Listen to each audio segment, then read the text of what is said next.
playing consistently both days. Yeah, I mean, we talk about kind of, you know, how you come about day 2 and kind of a general attitude approach to it. And if the direction is up, like you mentioned, like Pamstone and Thatch there as well, who were in 16th, 2 games later, they're now in 9th position. I mean, Vivid, teams can do this so much in this competition. That's why they have to remain level-headed to the bitter end, because anything is possible when you've got 4 games left to play.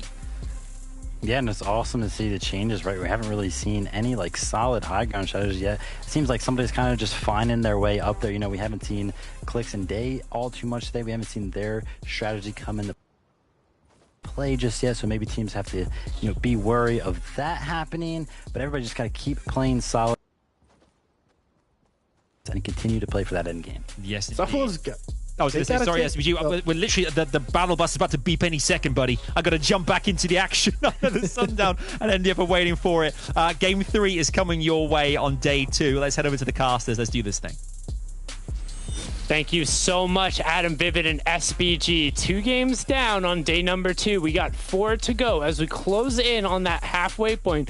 And right now, Boogie and Mira, they're opening that lead up just a little bit more, Monster. Yeah, we knew it, and I talked about Jennifer and Dukes. They had a 1-game buffer, and look at that. The standings getting that much more closer. And what's really interesting is how many new teams are starting to break into that contest for the number 1 seeded spot. So Miro and Booga, if they continue to play even just relatively consistent, they should be able to edge this one out. And another big finals could be in front of them, a major secured. But again, it's still an uphill battle. The competition is not over yet.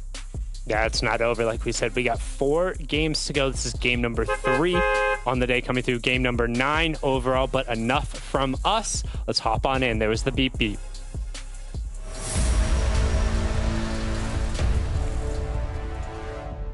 Here we have it, ladies and gentlemen. If you're tuning in, this is game number 9. The battle bus is setting off once again here as players have fought in, day out. This is the day 2.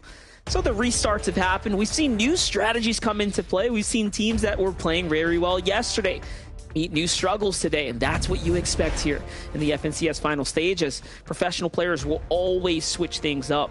They will adjust, unless you're, of course, landing at Greasy Grove, where Sprite and Nownsy up against Rise and Agers have not changed anything at all. They've just gone head-to-head, vehicle versus brick wall. That's the story of Greasy Grove.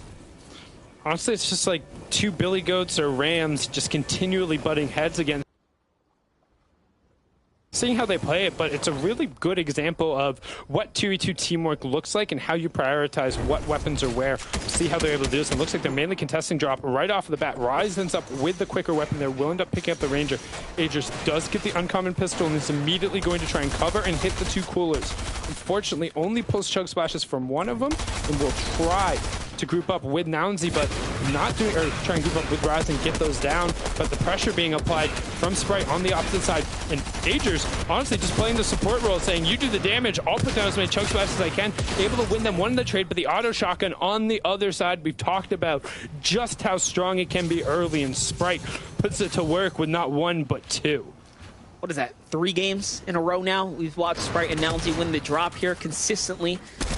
And just like that, they go from a top 5 down to falling out of 10. Yeah, that one's tough there. I think that puts the score, where are we at overall? I think we're 6-4 maybe now, so closing in on it here. Nope, because that would be 10 times. This is game number 9. I think we're 5-4 going through there. Maybe we'll need to go back, double check, get the final count. So we'll swing on over and see what's going on here at Covert Cavern. It's looking pretty interesting right now. This team's just beginning to set up and settle down. Muzz and Avery are one of the few teams that are contesting this drop here. There is the split. Nosh and Paper there as well. On the other side, though, Duke and Jamper. What can they do to go ahead and adjust their gameplay, tags, their strategy?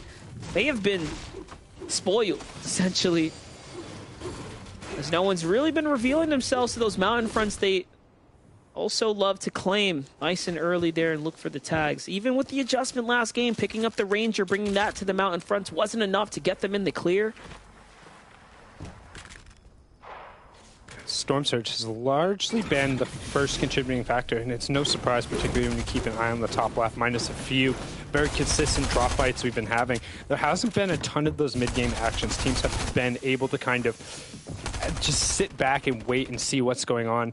So we do have one of those fights occurring just outside of Tilted right now. As we can see, Jock and Illis trying to put some shots on, trying to put some pressure, but Illis is actually going to take a bunch of excess damage. He didn't really need to there, unfortunately. Some really good shots.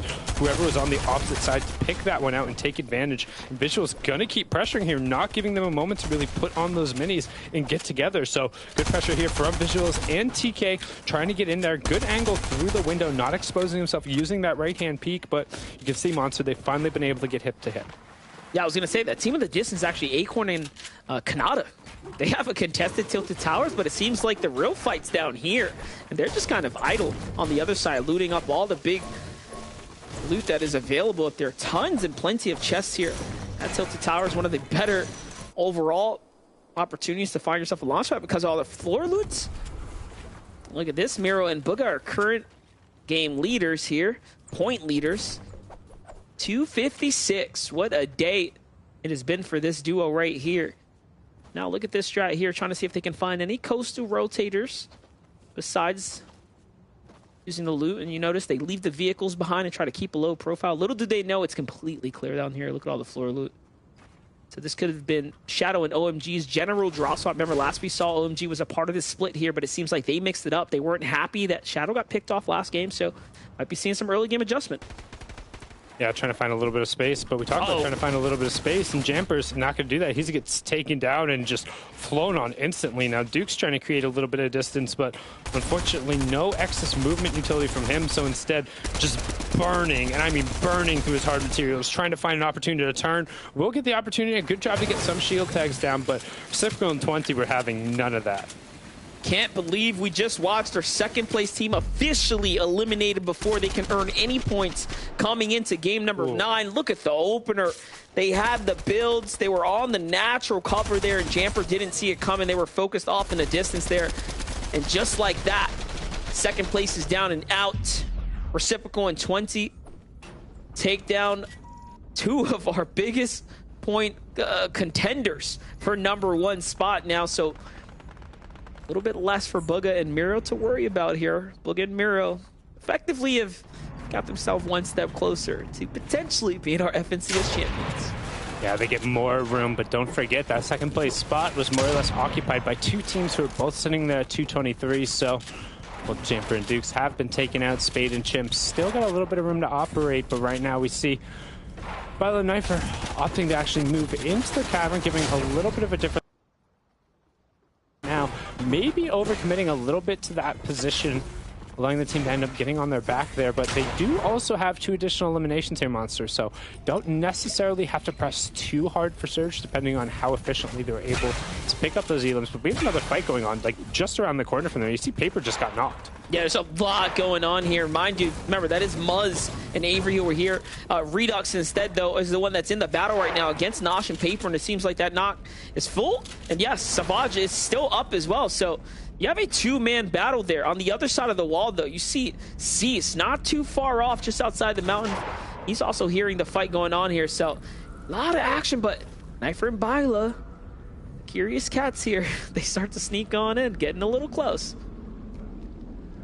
Yeah, you know what they say about curiosity and cats, but the satisfaction could end up bringing them back, and the satisfaction in this case will come in the form of elimination, storm surge damage, and hopefully being able to take advantage of the fact that one of these teams might be looting up afterward, and this is the chance right now. They should see that that was a full confirm. They should know that Redux and Savage are sitting just on the other side here, but they don't want to press through. They're hoping that Redux just real quickly, when you double edit open just kind of like a ceiling cone, generally it's pretty instinctual to do one then the other, just in the same motion. Players don't generally peek through that cone right off the start, but Redux and Savage, they say, hey, something smells a little fishy around here, and I don't think it's the floppers in that pool.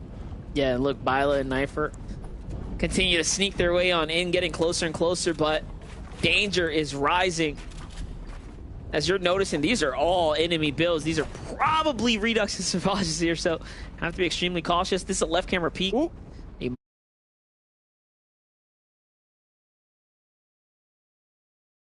Leave that one open. Opportunity opens up there, and great tags for Byla. Very, very much worth it for them, as the storm is so close. Have a lot here. They're probably hoping to find some extra minis and extra heals to go. On the other side, Acorn and Kanata jump into the fight here at Tilted. Seems like they've gone through their fair exchanges as Kanata has no more shield left, and things are running pretty low here for Acorn. Yeah, and they have to be careful. There's a whole bunch of triangles in that bottom right-hand corner of the map there, so a bunch of duos still lurking around in the area. You can see he's trying to get a priority position up on the high part, and honestly pretty far split from his duo. You can see there how he's just posting up, trying to catch people who are rotating in from that eastern side. Check the bottom right-hand corner.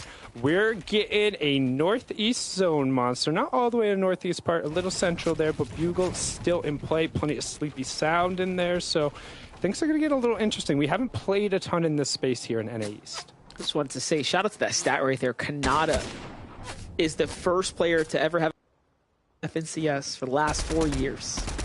Wow. Oh, wow. The big stat right there. Constantly making his appearances. Or whenever he does make his appearance, it's guaranteed a little win. Not bad at all. Yeah, he just wins. He's always won games, right? That's just always been the thing. He has that kind of in his back pocket, right? Not to mention, one of the more angry shotgun shots out there. The man puts them down. He's got the flicks. Very flashy type player. Who has happy shotgun shots, Monster? What are those? Are those like me when I'm shooting a shotgun at you? Or they just hitting with pillows? We've all been there. Little pillow fights with the shotguns, you know that. Yeah, the old tack shotgun. All right, guys, yeah, calling out my damage numbers. That was a 12 and another 12. Yeah, ooh, an 18. That one was pretty good. He's got a pillowcase full of bricks. He's not swinging no feathers around. That's a fact.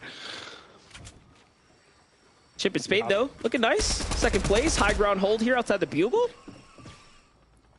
It's a really nice position, particularly for this zone, because anybody who's on that eastern side, you have a sight line on them, right? There's a ton of open space around there, not a bunch of trees to break it up, and not a bunch of change in verticality. So if you're able to pick up one of those MK7s with that red dot sight when you aim down sights, I mean, these players, we've seen them, they just let it rip. You have no problem picking up a couple tags and saying, hey, that's good enough for us, because, again, as you've noticed, minus the initial drops and a couple ambushes here or there, we're chilling. And right as I say that, immediately Jackson takes down Acorn. So that was the split we were talking about, how him and Canada were nowhere near each other, and unfortunately he's going to get taken down immediately. Yeah, he got caught inside Tilted Towers. What we saw there was he had low brick. He was probably caught trying to farm those garages just outside a big main building. And I thought we were going to see that happen. I didn't want to call it out, but seems like it was pretty obvious that one of them were going to get chipped off. And look, Kanata tries to slide on out. They actually changed location here, and now it's a 2v1. They recognize it's time to push here. They're below the surge, so a fight had to happen. It's not looking good for our third place team. Second place is already out. Third has the opportunity here to be sniped out, and there it is. Down they go to the hands of Owl and Cracked. Once again, this is the second time Owl and Cracked have claimed a big team. Just right now, looks like they've claimed bounties on the top of the ladder, and they're going through and picking up that extra gold, saying, I got you, Mr. NPC, no worries. Just swing on over.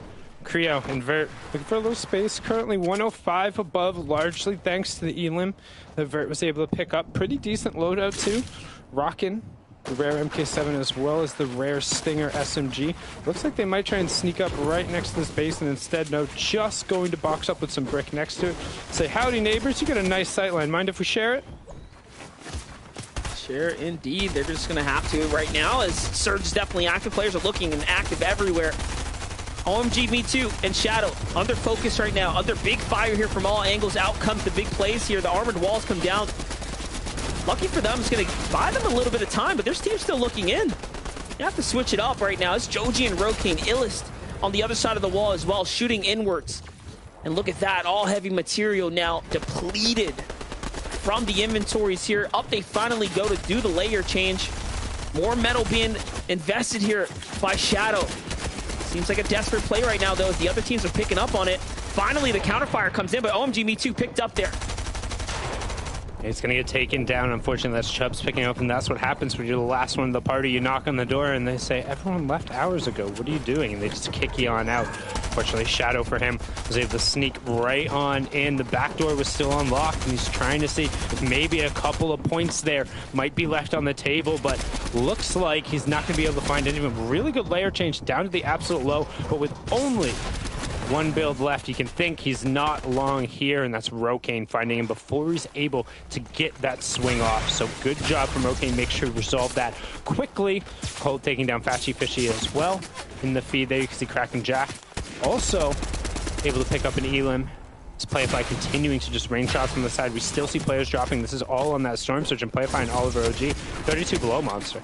One of the more important teams catching Elims in the feed, though. Byla and Smite, teams that are up inside the top 5, top 10 spot right there. Playify and Oliver OG, who were up, doing very well yesterday for a little bit. Seems like things started to slow down for them as well. Suffering the same fate as Yamzo and Degen on the day right now. It's not looking too hot. Way below the surge, 1 HP. And the tick comes in. Down goes the teammate there. Ooh. Ouch. But he's above. But ouch.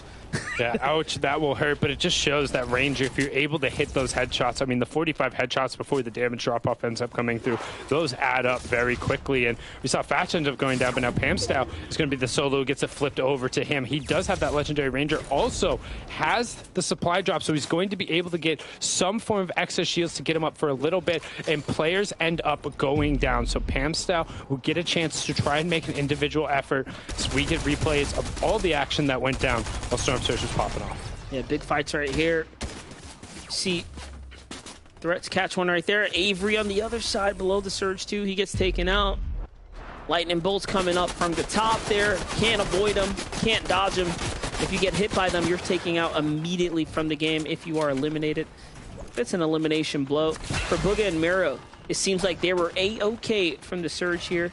Do have a bit less mats that we've seen them with in the past. Just shows how other teams are probably desperate, looking for tags here in the process. Cost them a little bit, but they're up. They're alive. And they should be inside the 4th zone, depending on where it pulls. They're not completely central, so if it pulls relatively north, they could end up in a poor position. But speaking of in a poor position right now, Knifer and Byla boxed up. Ones who's taking all of the fire and all of the heat, and not a ton of extra shields. Knifer trying to defend from multiple different angles, doing a good, and then getting hip to hip with Byla, so they're able to kind of, you know, watch each other's backs, get a little bit of back-to-back. There's Moose going to ramp above here, Rhythm and Milk coming in a little bit late, but Bucky and Cam, they're chilling right up top. They got the high ground right over the bugle, and 4th zone revealed, and we are right smack dab in the middle. So, Monster, these players are all praying that that half in and half out doesn't pull towards the southeast and back and forth over the bugle, because that could be rough. But what they're going to do right now is everyone's going to pack in right along the outside, and you're probably going to see majority of it happen along the southern part of the zone. I'm more curious to see if Bugha and Miro end up leaving a little early to go ahead and get to the zone. They are just outside there. They're going to have prime opportunity to target these other players that are going to have to move directly into their path. There's no way that teams are going to go up and over into the main city at this point. If you're positioned on the side, that's just how it's going to play out. Pam still rocking by himself here. Take a look at what just went down there. Sniper shot from downrange. Beautiful job there. And look at the follow-up with the heavy Ranger from a distance. He probably didn't get the full finish because the pickup's going to come through, but just showing you what happens when you get the big firepower in hand. And honestly, it's one of the strengths, too, when you're carrying a weapon that the players aren't necessarily used to. Like, everyone, because there's no one-shot elimination or one-shot down coming through those headshot snipes this season, players are a little bit more blasé when it comes to opening up peaks and taking things you normally wouldn't, right? Like, if Thomas HD is standing on the other side with a heavy sniper, you're not leaving your wall open or edited, or honestly, you're not leaving just one wall between you. With that being said, a couple teams, hey, they're leaving these peanut butter, the triangle edits, whatever you want to call them, they'll leave it open all the time, and Pamstow might have been able to secure himself a through and a pass through the second Storm Surge by hitting that headshot on the follow-up. Now let's take a look and we'll see. And immediately, Monster, left-hand side, our current leaders, we're below, and then it averages back up above. So unsure if they're able to get some tags there, but just being above it, Creo will take down Pamstow. So despite the nice little tag there, not going to have to worry about Storm Surge because he's worrying about next game instead. Yeah, definitely looking pretty solid right now. Knifer and Byla, though, hats off to them. 4 eliminations already, 2 of which we saw in that early game pickup, but it seems like they're continuing to find success here leading into the end game. And right now, this is that pocket of players we expected to see begin to collapse on top of one another. And I'm actually surprised to see that Clix and Day end up here alongside Miro and Crew 2. They didn't move at all. They actually decided to stay right where they were planted. And this is forcing all these players to come on in, come into their spacing here. You can see At Teo and Pledge on the bottom right now are on the hunt here, looking to push new players. 277 below. They have to take this fight. They're going to need much more than just a knock and a finish. Much more than just that shotgun shot right there. That's only going to reward them with points and a little bit of tag. They're going to need a little bit more if they want to stay alive right now. Yeah, but the refresh, getting the shields there could end up being enough, and it looks like they're actually trying to bait Joji and Rokane running through. Opens up with the shot, not going to find necessarily as much as he wants, but they're going to go forward. However, Pledge takes a ton of damage. They are going to get the Siphon, and that's a very, very importantly timed Siphon. It's going to put them just barely above, and it kept Pledge from being insta-eliminated by that Storm Surge coming through. Teo now trying to clean up all over G on the backside, but instead just going to about face, knowing he has the priority position. Everyone has to rotate out, and they're going to be able to get that final tag. Really well played from Teo and Pledge, so we're going to swing on over to Stretch and Commodon. And they went from 0 elims on up to 4. That is how you earn some points in the end game, guys, right there to set yourself up for Commandment and Stretch. They are just wishing they could have had the same amount of success here, as they could definitely use the points to drape their way into that top 3. Out come an Armored Wall from the pressure coming in from Commandment and Stretch here. It's going to be perfect. Notice now that team can't make an edit. Stretch wastes no time to run across there. Noticing that he's got the clear right away. For Miro and Booga here, already at 2 elims now. So very much worth it for them to go ahead and stick behind inside what was going to be that super congested pocket there. And so far, so good for the vets here. Earning themselves much more points, much more space between the rest of the competition. Yeah, one more duo going down will get them into the cascading placement points. There it is, as Cam ends up picking up Crunchy. So now, +1 point. Each duo that drops is an additional +1 point.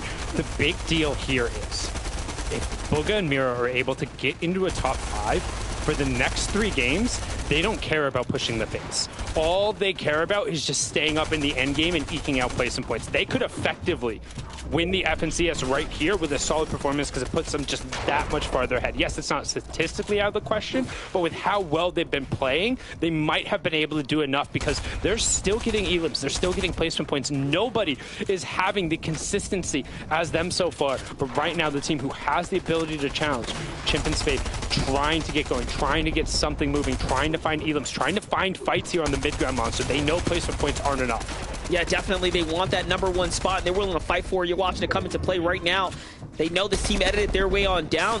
It's a metal wall separating them, and this is an aggressive fight right here. Here comes a pre-edit, I believe. Yes, the Space trying to hold that wall, but no. That team they're gone. Dips on now. Web slingers their way across the map there.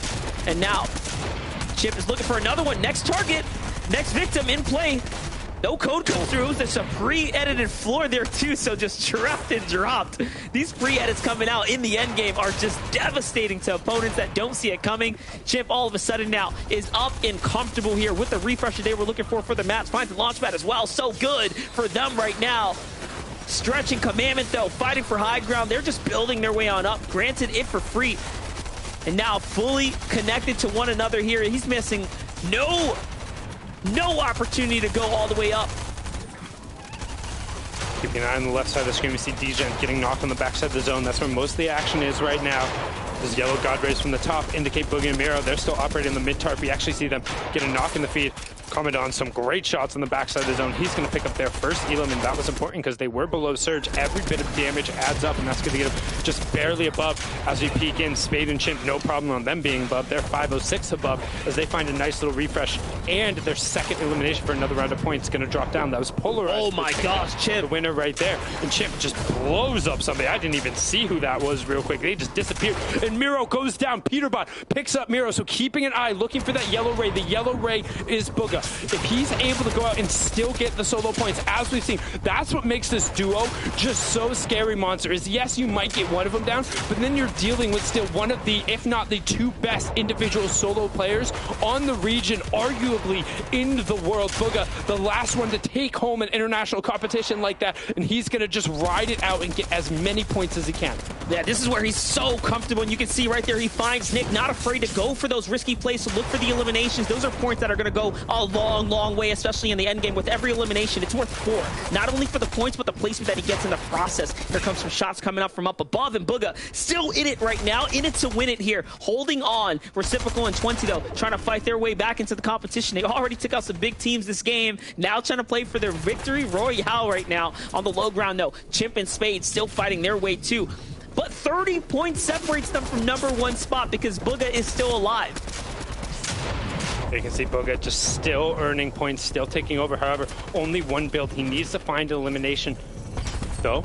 He did find some ult builds, which are just as good. He's able to open up some headshot things coming through from the Stinger. He needs to check the backside of his tarp, and he gets taken down. However, yet another top 10 performance from Bugha. However, this is just a little bit of room, a little bit of breathing space for this teams. Maybe in the top 5 and the top 6 who can press forward. Smite and Larson being one of them. Spade and Chimp being the other one as we swing on over. 33 Larson looking for a little bit of room as Peterbot takes down Day. Yet another top 8 performance for Day as Cold also ends up getting Sprite. Continuing the run where Sprite and Nounsy make it off spawn. They get something, but Senton and Cold, they're still getting some points as well as they have a strong Day 2 on the opposite side of this wall. Still fighting their way in, and now into the top 10 they go, rocketing their way up here in day number 2, but Spade and Chimp are the team to look out for. They're earning just a little bit more points as every second ticks on as they continue to out-survive these other teams. Can they find any eliminations, though, in this process? If they can get any more, it'll get them that much closer to getting to #1 spot, but Spade gets caught up in a spider trap there inside the edge of the builds. Can he make his way around the side? No, not in time, and down they go inside the 5th place. Unfortunately, couldn't find any elim points there.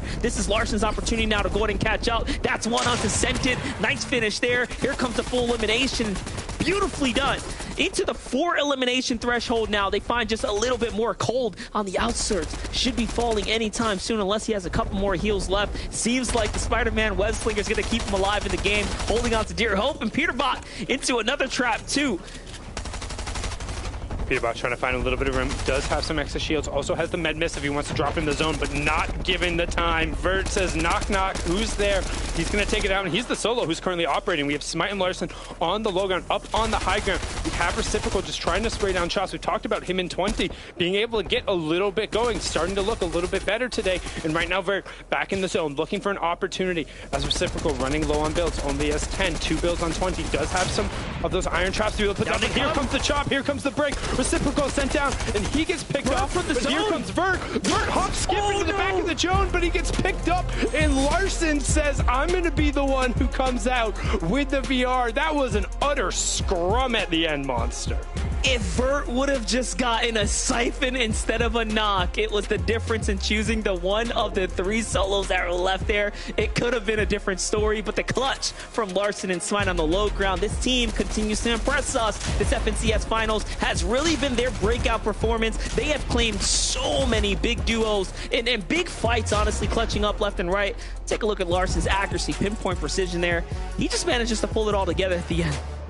Being able to close it out as we close in on the halfway mark here for day number 2. We'll have 3 more matches left to go, but right now the question is, who can put the brakes on the runaway train that is Bugha and Miro? Because no matter what happens, everywhere you look, regardless, solo, duo, they're picking up elims, they're picking up placement points, and they're rocketing up that leaderboard. Yeah, Chip and Spade got a little bit closer, but how close? The standings here are ready to be revealed soon, so let's toss on over to Adam and the boys.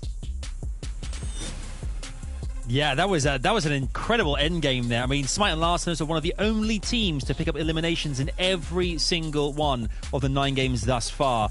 Again, you know, we've another team. I mean, we saw Reciprocal and 20 there as well, Vivid, who I think were kind of in 36th prior to that. I mean, things are shifting rapidly. It's like quicksand. Some teams getting pulled in, some pulling themselves out and scrambling and getting somewhere up the leaderboard. It's insane right now.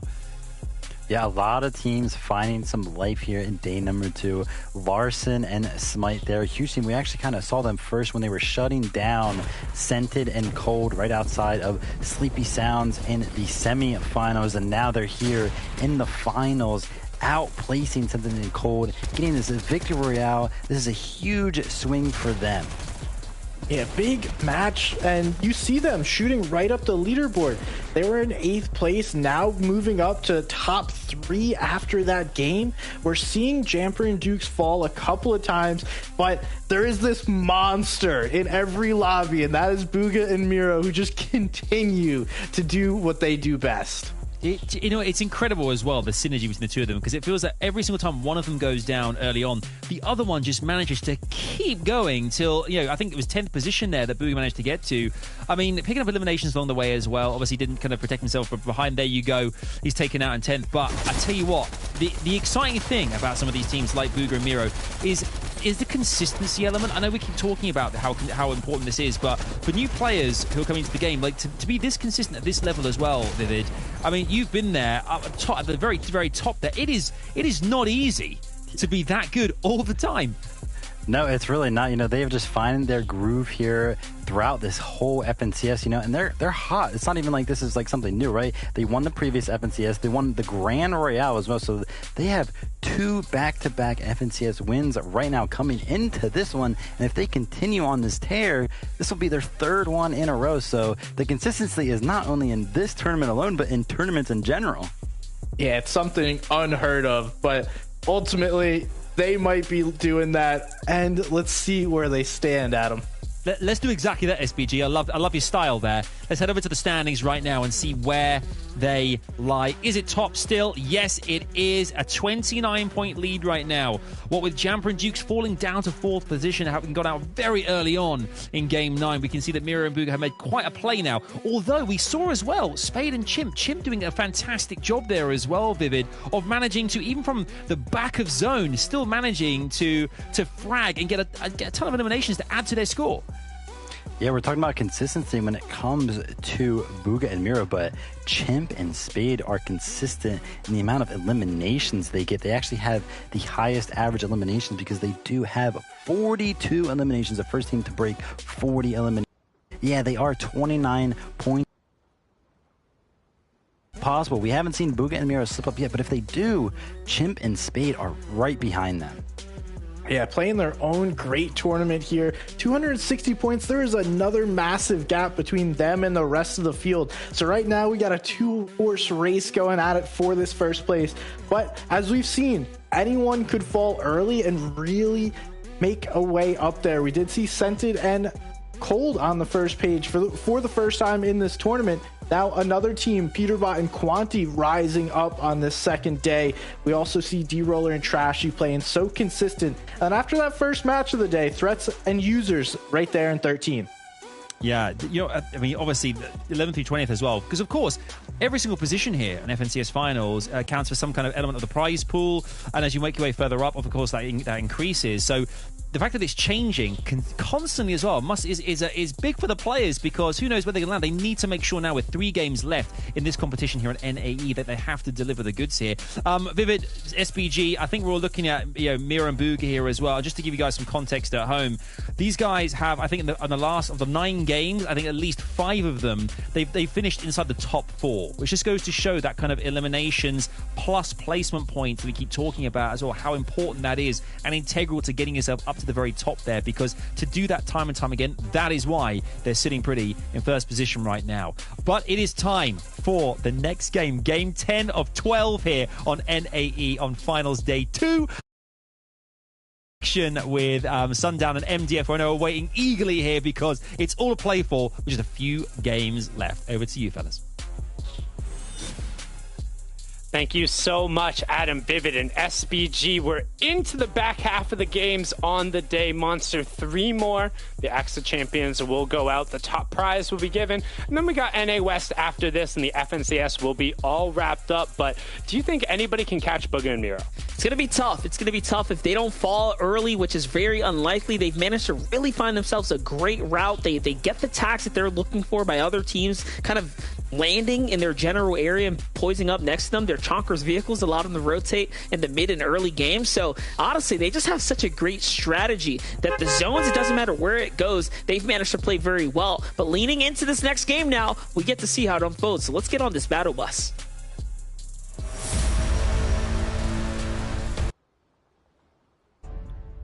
Game number 10. 3 more to go here in the East. And who else is atop the throne right now playing King of the Hill other than the solo World Cup champ, the icon himself, Bugha, with the FNCS. I mean, I call him the owner, the demon, the one who has just run through and just destroyed most recent times his partner, TNA Miro. But Monster, where else will we kick it off but over to Greasy Grove, where the score is now 5-4, so closing in on equal. Yeah, where yesterday this battle meant so much for Rise and Angels to stay inside the top 5. All of a sudden now being on a 3 losing streak here off the drop has made it super rough for them to continue to stay competitive inside the standings. But mind you, they're still inside the top 15. This is all going to come down to whether or not Rise can clutch, but no, it's not going to be enough. Down they go. Sprite and Nowsy have really just figured them out, it seems, after this drop, being a little bit better, sharper here with the drops. And it's unfortunate, but that is how quick you can slide behind. Yeah, now it's 5-5 going up. And what the general contest ends up looking like, if you want to go and VOD review this, what Aegis and Rise look to do is they look to hit the floor drops and then immediately group in that corner, break the floor and break the two coolers, hoping that they end up both pulling double chug splash and immediately chug splash each other. The problem with that is that on the opposite side, if Nowsy and Sprite get high rate of fire weapons and they break the two walls opposite there, you now have to defend from two different angles without ever having farmed any materials. And unfortunately, they're starting to lose that fight as we swing over to the other contested fight that we've seen repeatedly here, and that's Walkers and Golden against Spegu and Charlie. And Golden trying to put a little bit of pressure here with Walkers already taken down, so 1v2 with the Siphon coming out. It's going to still have the effective HP advantage. What a shot! There's the heavy. There's the heavy coming into play. Body shot, little 59 tag to the calf there. You can't escape the damage of the heavy, especially when you're aiming down sight like that. Beautifully done. Mind you, it's a extremely small crosshair, so you have to be deadly accurate with it. Golden and Walker, man, like I said, impressive for them to be besting this team here on the drop. It's keeping them at least well within some points away from having a donut of a competition. So all in all, for their first FNCS finals, I'm sure there's a lot to learn from today, a lot to take home from here. Same for Princess Wolf and AMT, doing a little bit better, up in 32nd place right now, chasing down Vert, our team who was just in that end game last game, fighting for that victory royale there. All in all, looks like this is a full-on push here. He's got the side angle and everything.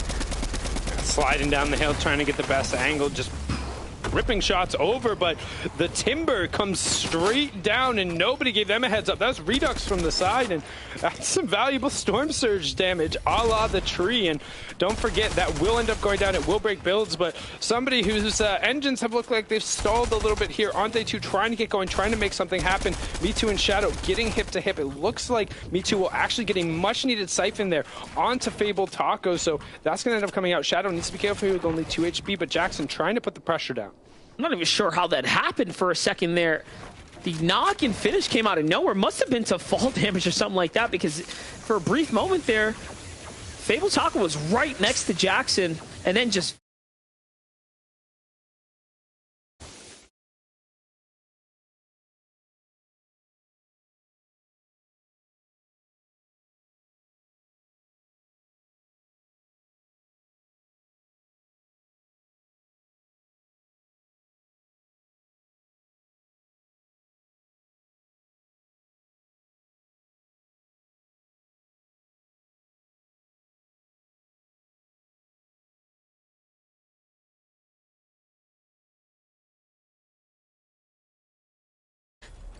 nicely done there. And that is why he used a solo, making his wide rotate, going head-to-head now with Princess.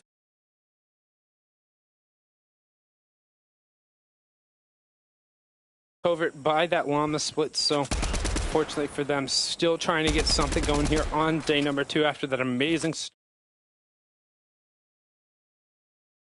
spark. And Nets trying to get a little bit of pressure. Pincer movement on the Sanctuary, but we've seen not necessarily as much success in these pincers. It's largely been teams who've been playing hip to hip, and when you've been too far spread, you generally leave yourself vulnerable to just getting a quick 1v2. And right now you can see Magnolia and Qua trying to get hip to hip. Spark and Nets keep putting the pressure down. Nice little angle here as well. They have this high ground control here, taking it nice and slow though, not looking to overcommit. This is something that you see really, or pretty much often, from competitors. And of course, a team that plays a little too defensively, normally you'll see a disengage as well. Get your couple tags, you stay content with the situation, but the clock is always ticking in Fortnite. That's one thing you cannot stop, is pop of time. So they're going to go ahead and have to fight their way back to material count that is going to allow them to have a successful mid and end game. Good early game disengage for Booga and Miro, though. They're just on time as usual with their early game. They stay here until they are fully looted and comfortable, and then go for surge and battle and positioning. No change up basically from their strategy, from what we've seen so far in the competition, but no need to. They've been successful every single game. Yeah, making sure they pass by these coolers as well. We ran a little bit of a content piece at the start of the season about what's changed on the Chapter 3 map, and I think the coolers, one of the biggest additions, if you're not aware of them, they hold guaranteed amount of consumables, and the ones that these players care the most about are those chug splashes. That's often why you'll see duos rocking out with almost like full 12 set of chug splashes in nearly every single one of their loadouts. They very much prioritize that, because it can be shields as well as HP, and it's AoE. But now, kind of taking a look, we looked at our first place horse, and now here's the second place horse chomping at the bit, trying to close the gap.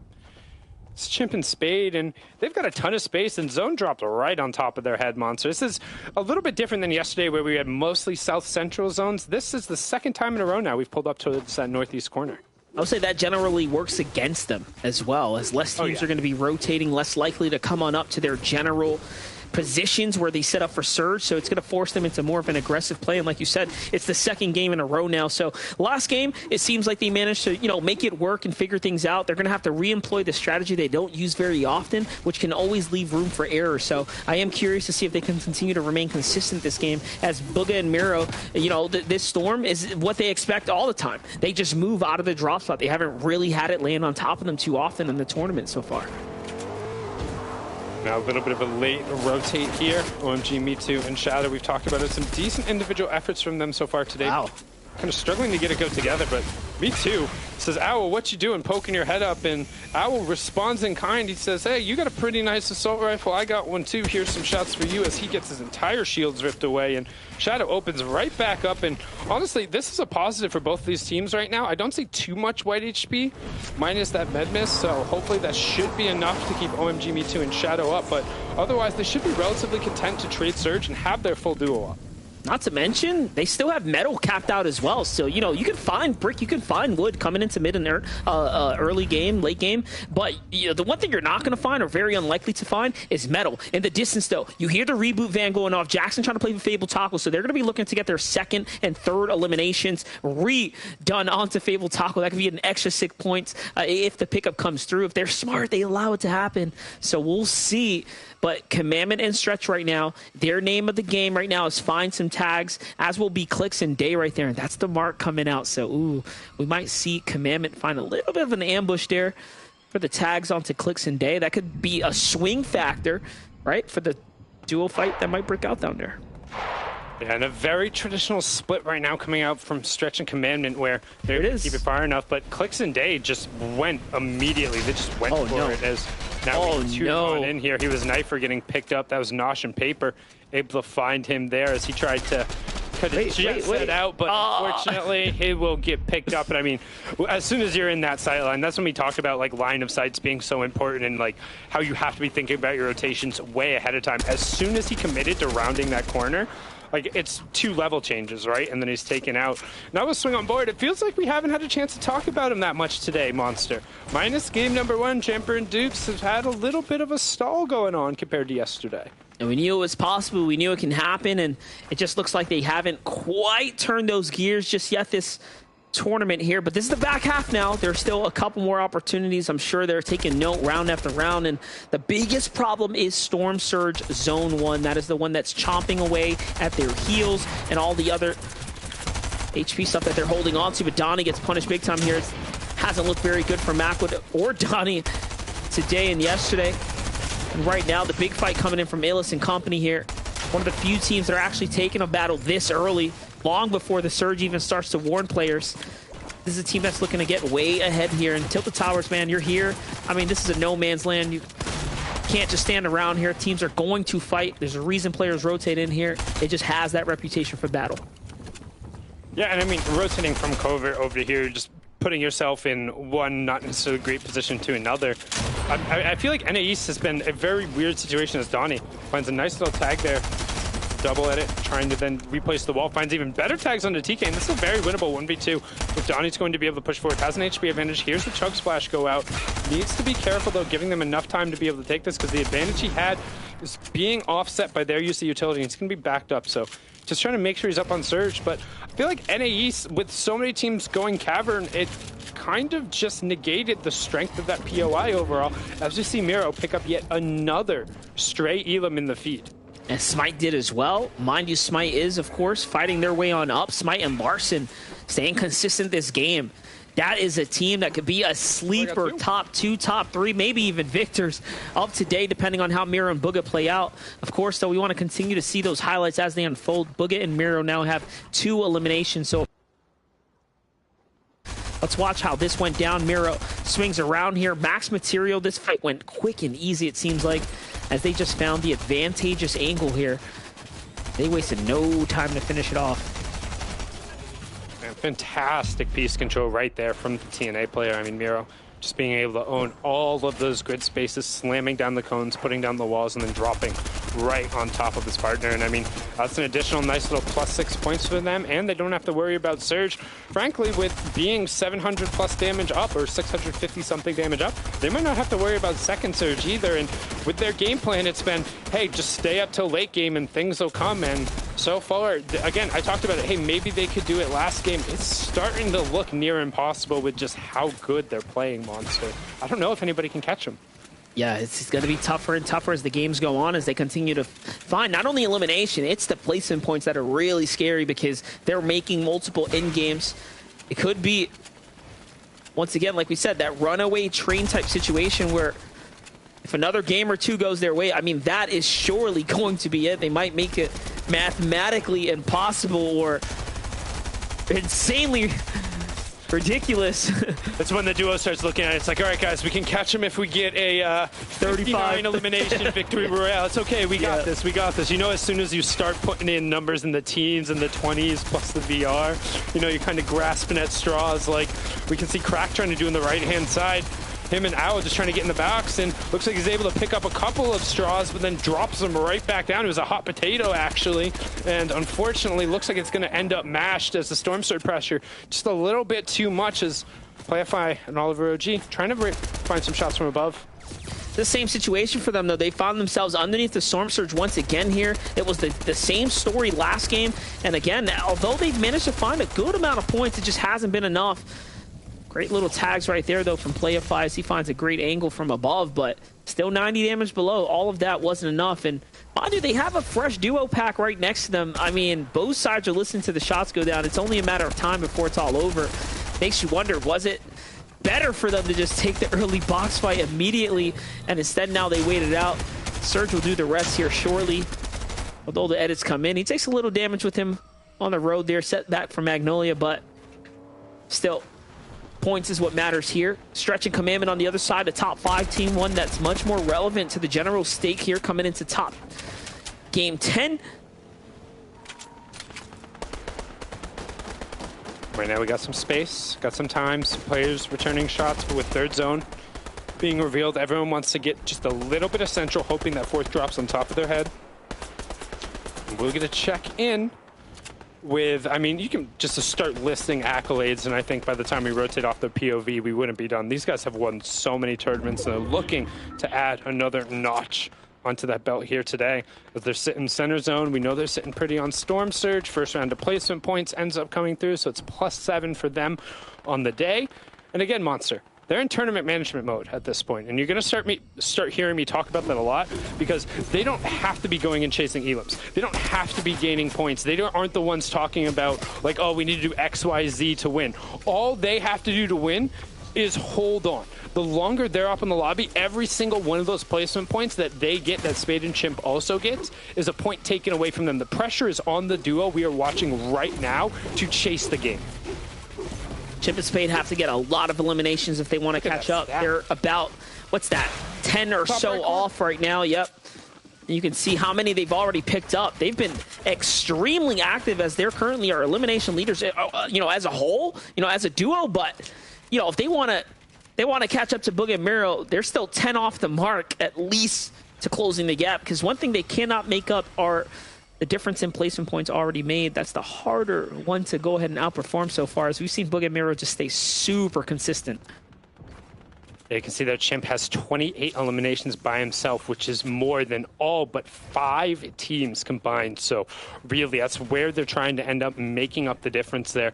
As we'll swing on over, Clix and Day almost had a back-to-back wins to close out yesterday, have 2 victory royales in their back pocket, but we've talked about it. While their highs have been very incredible, their lows have really brought down their average scores, so they need to find a couple more of those really solid games, and clock's ticking against them. Like we said, the pressure is on everyone else to play a little bit of catch-up as we look at kind of this top 5, top 6. Look at the feed. Shadow able to pick up a knock there on a wanted. Great knock on Tawana if they can get the finish there. I mean, those are points that they absolutely need to continue to claw their way back from that slipping out of 4th place position that we saw. The last 2 games have been generally pretty rough for them. Kind of boiling down to just being solos here. Smite and Larson, though, I would say the most impressive team today as far as teams that are making comeback stories come to life. Larson and Smite, after last game's high placing, then kicking this one off with elimination. There it is. Shadow does get the full finish onto Wanted, so it's a little bit of a comeback for them, but pressure's onto Smite and crew. Fire sets the floor ablaze. That's a beautiful play right there. Out come all the armored walls to try to buy themselves some time. And for whatever reason, the lobby decides, hey, these are the guys you need to completely fire in on. Luckily, though, chug splashes will mitigate the flames. Armored walls will stop oncoming fire from at least one side. And this is a situation where having the right loot is just the difference maker. Yeah, I always find the interesting decision where teams slam down those iron walls on their roof first rather than the wall immediately in front of them, but it ended up providing them with just the ability to only turn into one direction, not worry about what might potentially pop above. So played very well for them there, and we talked about it. They're able to transition into the late game. They made plays every time. The mid game has been traditionally where they struggle, but covering that up today, as you see, Acorn, Kanata looking for a little bit of room here, and they're trying to find some shots there onto Shadow. You can see him and Me Too, not necessarily in the best of circumstances when it comes to HB, but somebody who's not in the best of circumstances when it comes to Storm Surge. Check the right-hand side monster currently. Nico and Polarized thing 97 below. Not looking hot right now, and again, the fire is setting the stage ablaze here as the floor once again. A Chimp and Spade below the surge, 61 right now. They need to get active. 20 seconds left, 10 players have to go down. Not a lot of heals from what I'm looking at here from Chimp's inventory. Only 2 minis, 4 chili spice splashes here to work with. 10 seconds now. Only now the shots begin to come out from Spade. This is a late fight literally going on. There's another Storm Surge fight just 2 layers above them, so they're waiting, trying to maybe take advantage of this, trying to drop somebody down. My eyes are pinned on the right side of the screen right now because that's the team who has the chance to maybe push Booga and Miro, but we knew that they got early elims, so they're the ones who aren't under the Storm. Oh, it's Jamper. Spade are, and it's Jamper on the other side, and Spade is completely back down. Chimp trying to find some room, but Spade is taken out back to the zone. Storm Surge is going to just be hammering away. No, they were able to get above it, but it cost them Spade, and it cost him so much of his utility. What's crazy about that is 2nd and 3rd place going head-to-head, both exchanging a single player, but luckily Dukes will be able to get saved. This is that little bit of divine luck, not necessarily getting the player to get finished there, so Dukes will be able to bounce back and stay in the game right now. Talk about a close competition on what could have been, honestly, Booga's best dream come true right there. 2nd and 3rd just eliminating themselves, but there is still hope for Chimp right now, who is trailing behind. Booga and Miro are the box right in front of him. They don't look out to Chimp's direction here as he makes his rotate all the way through. But Chimp, yes, the short pad in that situation is very helpful, but he then had to invest so many of his hard mats to just safely end up tarping in, invest one of his 2 iron walls to cover himself. And as a solo, you need everything you can get. He's going to invest a 2nd iron wall there just to make sure he's safe. So Monster, he wants to get into those cascading placement points and have a chance to clutch up, because keeping an eye on the top left, we're not even there yet. It is so important for him right now to find eliminations, placement points, just everything possible. Squeeze out the lemon right here, get as much juice as possible, because you're not going to have many opportunities to catch up to Booga once he starts to continue to break away. He's already 30 points away, so 1st place is so far here, especially now as a solo. It looks just more impossible to fight for, and next door is that team that he's so worried about right now.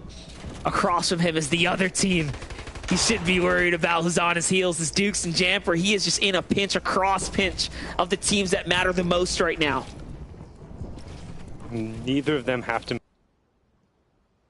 They have the priority position. You can see just cone peaks coming out from Booga and Miro, actually editing them down, making sure they have a line. You can hear the launch pads being placed out. They're going to high pat, and they have it pinged towards the far side of the zone, so you can tell they want to go maybe not all the way for height, but at least a layer that's up above. They don't want to be all the way on the ground floor, knowing it's going to be incredibly chaotic. They're the ones with the purple rays on the left side of your screen. They're also in the top right. In the bottom right-hand corner, we have Chimp, who is the solo in second place, trying to continue his run going through.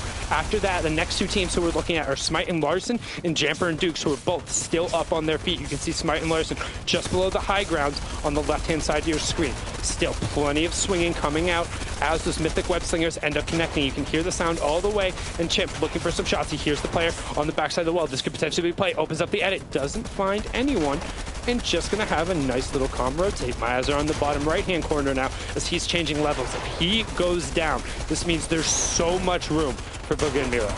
Might have been caught for a moment, but now Surge is definitely the warning here that's coming through. Too many players have to go down, and he is so far below. Chimp needs to continue to find some action here, and he's getting chased for going up to second height, biting off a little more than he can chew there. And there's a sixth place team underneath, and it's OMG me and Shadow. Big rip comes through onto that. That's going to be a huge setback for our sixth place team. But Chimp now is under Surge threshold, 200, 170. He needs to find some tags here. Only two more ticks separate him. Big one there, but the counter fire was a little bit stronger, and 3 points get awarded to Shadow and company. On height though, Kanata and Acorn managed to maintain this position here. They snuck their way on up. This is the second game now. They're on high ground trying to fight for a victory royale. Day still in this one as well, earning points on the low. Jamper falls to the hands of Booga. Huge elimination there as Booga once again starts cutting down the competition. Cease going down as well. Tamiro just trying to add up those elimination points, but Cole trying to get a couple of his own. The 166 huge shot there follows it up. Finds the edits, and this man's tracking is disgusting. Finds one there. That's the confirmation on the users. No, there's still another player behind him, but he has plenty of extra utility. He just needs time and space. Looking for a little bit now on the backside of the zone. Peterbot right in front of him. Joji up there for another refresh monster. These are knocks. These are eliminations. These are points that start to matter, especially if the zone does it. So you want to hit those down bodies. Cold, however, hits the wrong wall. There was a team waiting there. One big punt puts them down. Commandment shredded for using the Mythic Slingers to try and make a rotate there from Acorn and Kanata, who are just a little bit more aware. They are paying so much attention, lower themselves now to get closer to the enemies here. Smite is still alive here, earning points. He is a solo as well. What can we see him do? We've already seen this team just let loose every time they come into endgame. This is one of the better. Another from Miro. Look at that. Even pops a mini for 2 HP. Anything matters right now.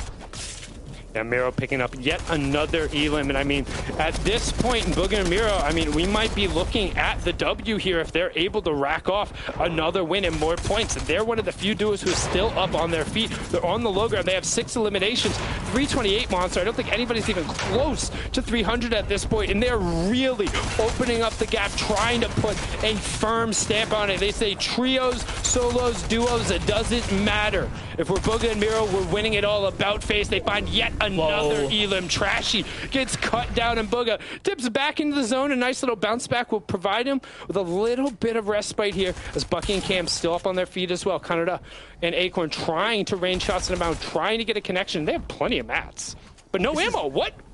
Yeah. They burnt out everything from the high ground, literally down to a pickaxe here on the low ground. Miro and Booga, opposite situation. They have everything that they need, and honestly, this is a game-defining performance here, a tournament-defining performance here at the very end. He managed to make it all the way into the top 5, leaves Booga behind as he gets picked off, but it doesn't matter. The real story is how he is continuing to earn placement points here as he breaks into top 3. I can't believe Miro and Booga have just done this consistently all day, just being the best team so far. But Crunchy and Pure on the low ground, Acorn and Kanata on the height. I mean, they're still fighting for more placement. There's still plenty of room for other teams to rocket their way on up and earn some money here.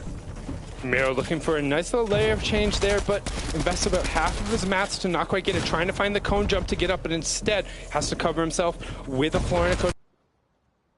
finds a nice little trade, but he gets a decent amount of shield. They're still in the zone, trying to find the spray, taking the straight up fight against Acorn, winning the trade so far, swaps the pickaxe, gets the 24, but gets taken down. However, another top 3 performance for our leaders. And I mean, we see third place. They're nearly 100 points behind him at this point. That might be all she wrote. So we could be looking at a battle here for second from here on out. For right now, in game number 10, we got Pure and Country going up against one of the veterans with Acorn backing up, kind of up on the high ground. Acorn trying to put the shots down and close the layer. What they're going to end up doing, Acorn's going to get sent down to fight the 1v2. He has lower HP, so he needs to make sure he either goes down to the zone or he's able to trade out damage. Those are his 2 choices, and instead, he's just going to run back, make sure nobody gets siphoned, and hope that Kanata has the HP, and he's got the med miss. This should be a dub monster. Not really. Crunchy did have a couple splashes, though, so it could come down to, but no, it doesn't look like Crunchy did have enough to maintain. Instead, Kanata says, nah, I don't want to leave it to the end game. I'm going to go for the siphon and the elimination. He gets it there in flash.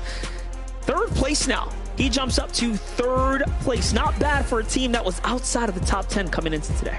Yeah, that's going to help them a ton there, and a great veteran presence of mind to drop down, find the other opponent, and pick up the elimination points to go with it, securing himself the additional +3, because every single point is going to end up mattering. Here's some highlights from the duo themselves, but I mean, Monster, the story at this point is Booga and Miro, they might have won it already, right? Like, just based on how consistent they played, unless something catastrophic happens to them, this has been one of the more complete weekends of Fortnite we've seen from them in a while.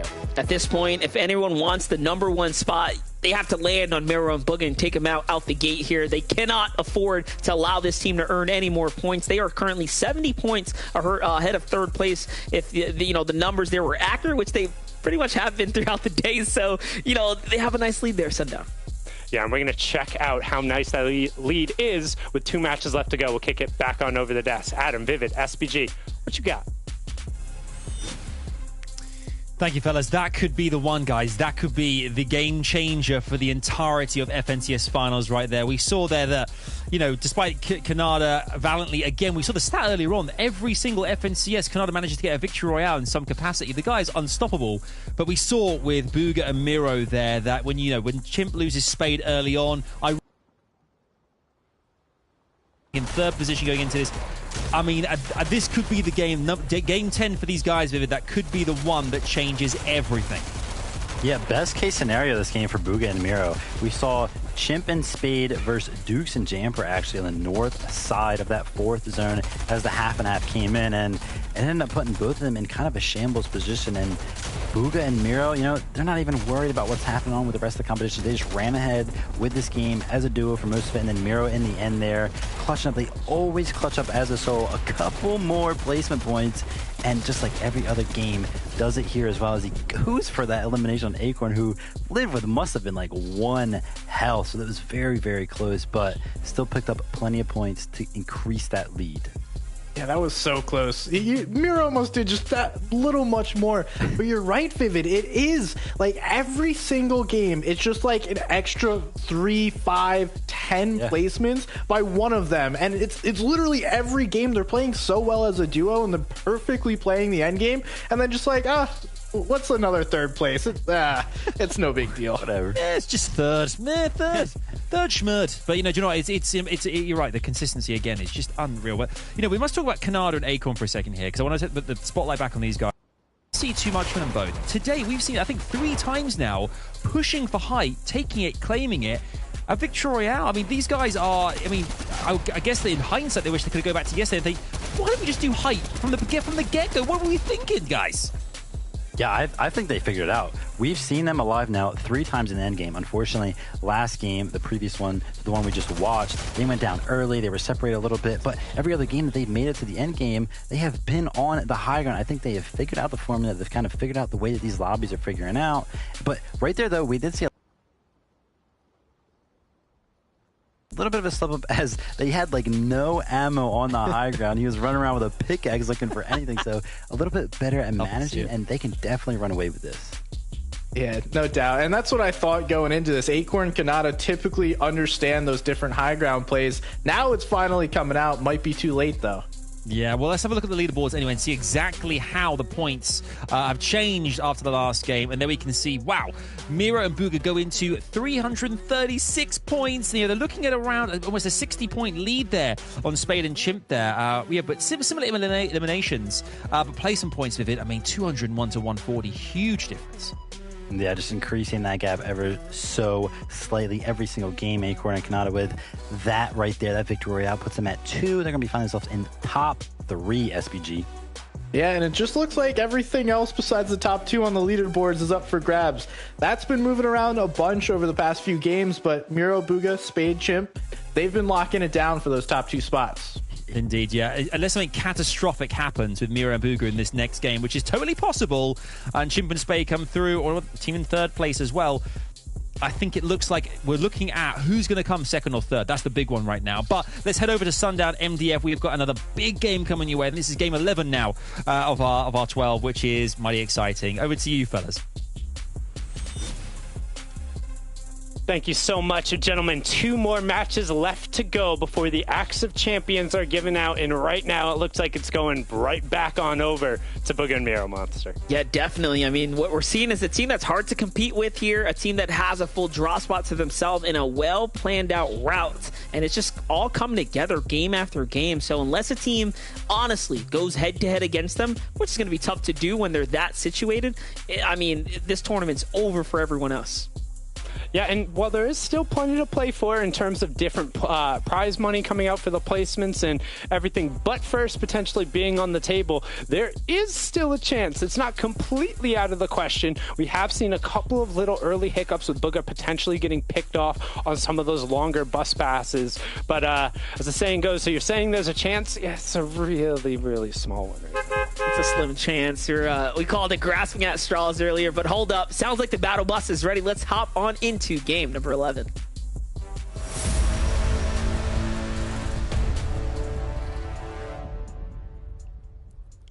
Grasping at straws and hoping you don't catch that hot potato. We're mixing metaphors, and we talked about it. Hey, maybe there's some unfortunate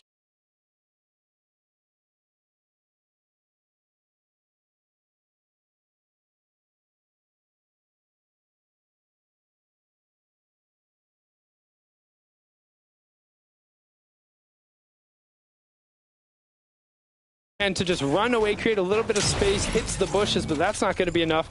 Rise will pick up Sprite, and we'll go to 6-5, Monster. I was going to say, at this point, we might be beating the dead horse, but no.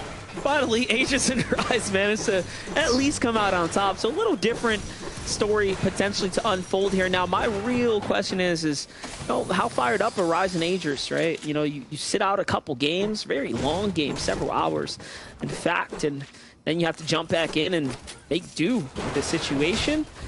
So it is going to be a close one in the feed, though. Muzz already takes out Macwood. Seems like they finish up this full duo here. Another early game battle for Covert Cavern. Muzz getting all the dancing on that he can while he's still alive. Another team that also just hasn't had much. So seems like the coin flip finally going in other directions this time around, landing on the other side. You can see all of these teams. We talked about how Covert Cavern has been so strong. I mean, we saw it in EU, what it was able to do. But with so much pressure and so many duos, able to leave there very quickly. So now we're going to swing on over here. Shadow, Me Too, another fight just outside of Greasy. Over the past 2 days, it's been relatively favored towards RMG, Me Too, and Shadow. However, today I feel like Jackson Fabletalk have been able to put a little bit of the pressure back, and the Rift is actually going to get taken. The rotation's going to come out, and some distance is going to be put away. So disengage this time. Very important tags right there as well. Ones that are going to keep this team from having to worry about the surge a little later.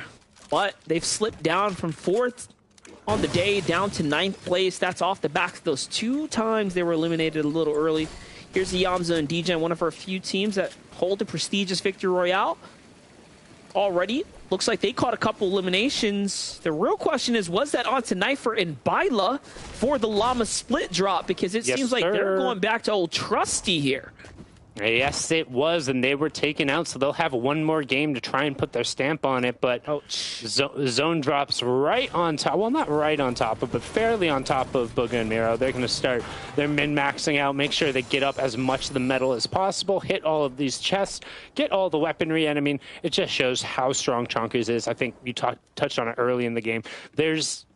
While there is a decent amount of metal on the map, it gets farmed out and valued so quickly that trying to go and refarm it is so incredibly difficult. Take a look at another one of those early fights that we've talked about, Playify and Oliver OG going down with one, and it looks like they might actually opt to just disengage. Yeah, find a lot more southern than usual. Typically, we see them up a little bit more north fighting those other teams where you saw yesterday where Bucky and Cam would rotate on into the coast there and get their hands into the action. This time around, though, moving a bit faster to the south. That's a clash that we expect for Chimp and Spade, though. No one in sight, but also very far off from one another, so you hope to see Spade in another comfortable part of the map without anyone nearby. Otherwise, it could be pretty bad for them.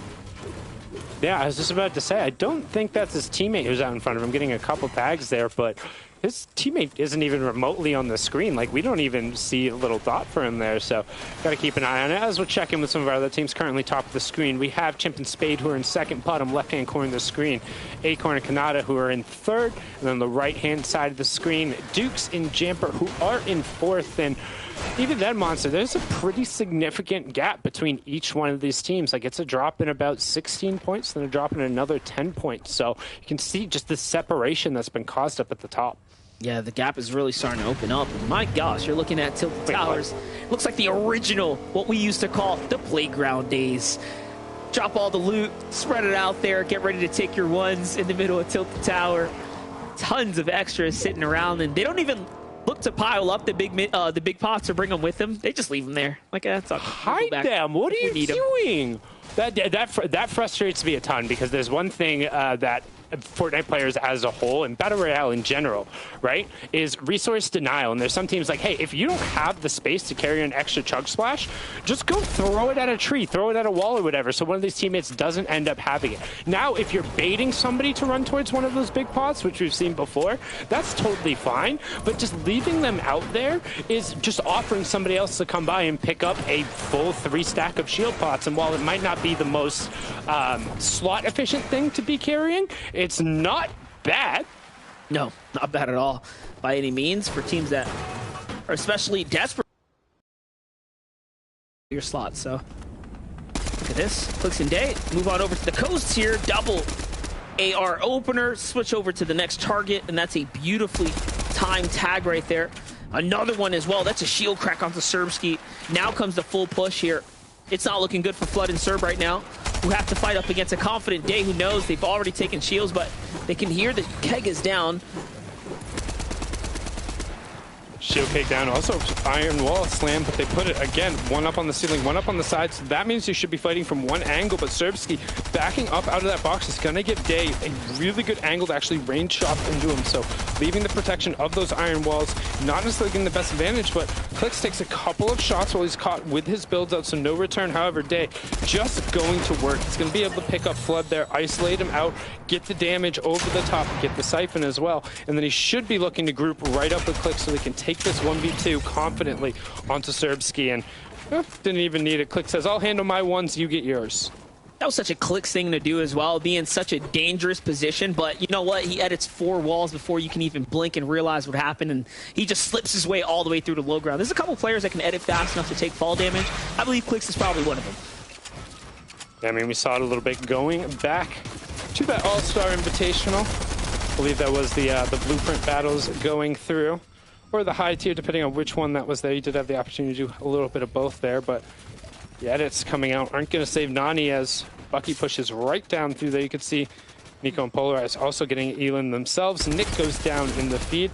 Bucky continuing to rain shots from above, but Nico hits nearly every bullet from his MK7 there. Great recoil control as Bucky is going to have to slam a cone over his head and invest a little bit here into the excess shields.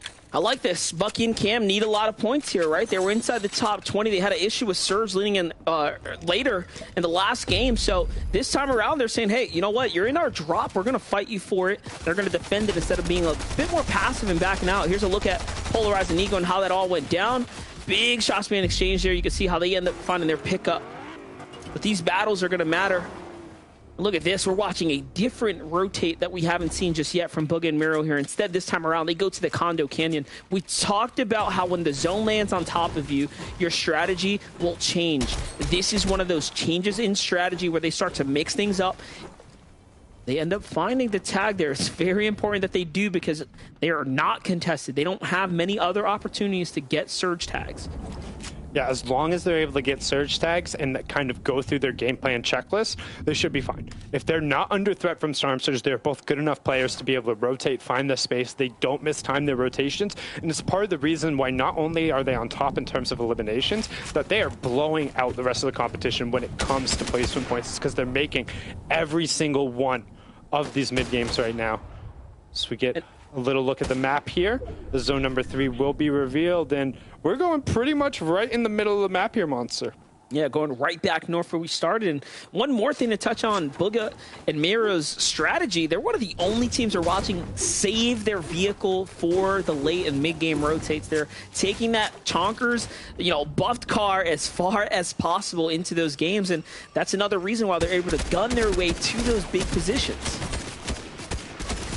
Yeah, being able to get those chonkers out Whiplash is so incredible, but Fatch caught way over peaking, and just Sina Rooney finding some amazing shots there. And it looks like Pamstow's trying to get out of dodge, but gets caught there.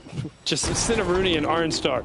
Great push, being able to take advantage of the angle. We talked about this. If you are going to box up your vehicle, have to have an exit strategy immediately. Unfortunately, they parked that one a little too tightly in the garage and couldn't get out without dinging the side mirror.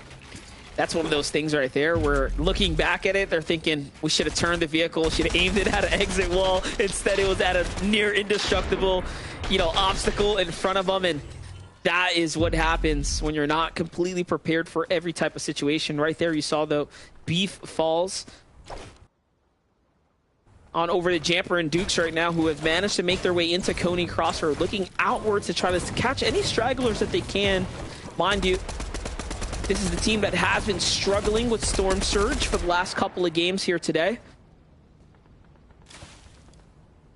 Right now, though, trying to find some shots in here. And it was interesting, too, because we were praising them yesterday, how every single time they picked a target, they had 2 MK7s on it, and they were just raining shots down. And even though they weren't finding elims, they're always a couple hundred above Surge. And it just hasn't been the circumstance today. And I don't know whether it's one of them opting into a Ranger. They aren't necessarily getting the positioning they want, but it's going to be something that I'm definitely going to go back and VOD review, because it's been a big part of the reason that Bugha and Miro have been able to just capitalize on the amount of space there, because they've been the ones who haven't been under Storm Surge pressure, whereas this team yesterday, who was doing phenomenal with it, just wasn't necessarily finding the same type of success.